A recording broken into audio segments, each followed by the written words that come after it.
Hi everyone. तो आज की वीडियो में हम बात करने वाले हैं कि हम यूज़र से इनपुट किस तरह ले सकते हैं इन सी लैंग्वेज।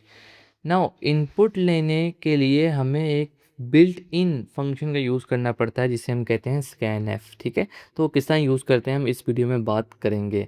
सबसे पहले क्या करना है, सबसे पहले हमने ये करना है कि हमारे पास मैं एक 3 किस्म का डाटा ले रहा हूँ, age, percentage, grade. So this is the data about the user, कि आपकी एज क्या, आपकी परसेंटेज क्या, आपके ग्रेड क्या आया था, समथिंग लाइक दिस। ठीक है, तो मैं यहाँ पे क्या करने वाला हूँ स्टूडेंट, सबसे पहले मैं यहाँ पे लिखूँगा प्रिंटफ।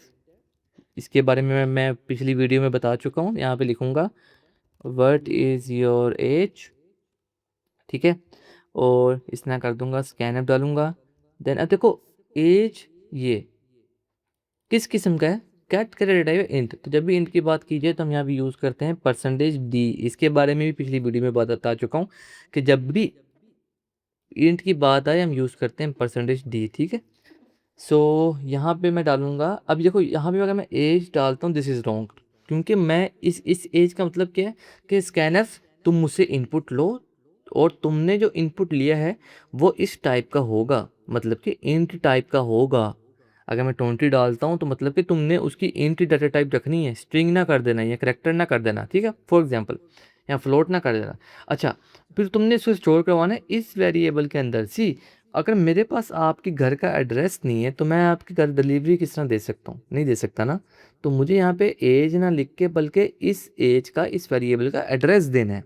ठीक है, तो एड्रेस देने के लिए हम सिंपल यहाँ पे एंड लिखते हैं, दैट्स इट। ठीक है, अब मैंने कह दिया कि मुझे तुम लेकर, इनपुट लेकर इस टाइप की इस वेरिएबल के एड्रेस में स्टोर करवा दो। ठीक है, जो कि मैंने इससे ले लिया। ठीक है, अच्छा अब मैं क्या करने वाला हूँ, अगर मैं आपको शो भी करवाऊँ, जस्ट गिव मी सेकेंड। अगर मैं यहाँ पे लिखता हूँ प्रिंट एफ और मैं यहाँ पे लिखता हूँ, अगर मैं यहाँ पे लिखता हूँ address, just give me second, और मैं यहाँ पे लिखता हूँ एड्रेस, सेव करवा लिए, रन करता हूँ। सॉरी मैं बैठ, यहाँ पे आना है पी सी। ये एड्रेस आ गया। अगर मैं इसको रिमूव करता हूँ, यहाँ से इस तरह करता हूँ, सी ये एड्रेस आ गया। ठीक है, इसकी वजह से तो बस आपको बताना चाह रहा था कि इसका मतलब एड्रेस पास करना होता है, नथिंग स्पेशल। इसको मैं कमेंट आउट कर देता हूँ। ठीक है, अच्छा यहाँ पे अपन क्या करना है, नेक्स्ट वन हमारा क्या है, नेक्स्ट वन हमारा है व्हाट इज योर पर्स। फिर अगेन शॉर्ट फॉर्म में जा रहा है, शिट यार।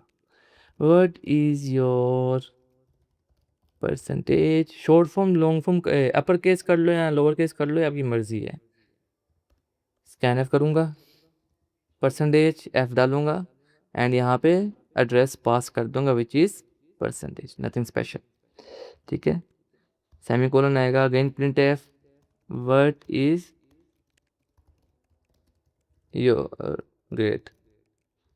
ठीक है, स्कैन एफ सिंपल, कोई इशू वाली बात नहीं है। स्पेस डाल के करेक्टर डालना है एंड यहाँ पे ग्रेड लिख देना है। ठीक है, यहाँ पे स्पेस क्यों आया, अब इसको समझने की बात है। यहाँ पे स्पेस क्यों आया, इस स्पेस का मतलब है कि मैं सी को बता रहा हूँ कि कि कंपाइलर करेक्टर एक चीज़ होती है, आई नो डैट, लेकिन तुमने एंटर को, स्पेस को, इस तरह के करेक्टर्स को तुमने एज ए करेक्टर डील नहीं करना। तुमने रियल करेक्टर्स को डील करना है, जैसे ए हो गया, बी हो गया, सी हो गया, डी हो गया, इस तरह के करेक्टर्स को डील करना है। तुमने एंटर या स्पेस को भी इग्नोर कर देना है। ठीक है, तो बेसिकली स्पेस, इस स्पेस का मतलब यही है। और परसेंटेज सी आया ही करेक्टर के लिए। ठीक, और प्रिंट एफ करता हूँ मैं यहाँ पे। ठीक है, अब यहाँ पे स्टोर करवाने के बाद मुझे प्रिंट करवाना है, तो यहाँ पे लिख देता हूँ, यहाँ पे लिख देता हूँ your age is percentage D, your percentage is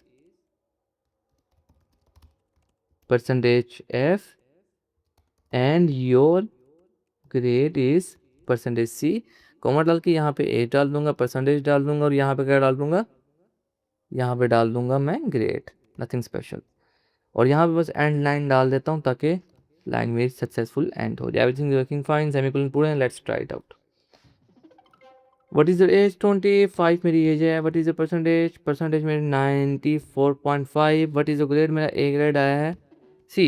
your age is 25, your percentage is this one, and because this is a floating value na, and your grade is A. See, so this is how you can take the input from the user and you can show it as well using printf. So thanks for watching this video, and I'll see you in the next lecture.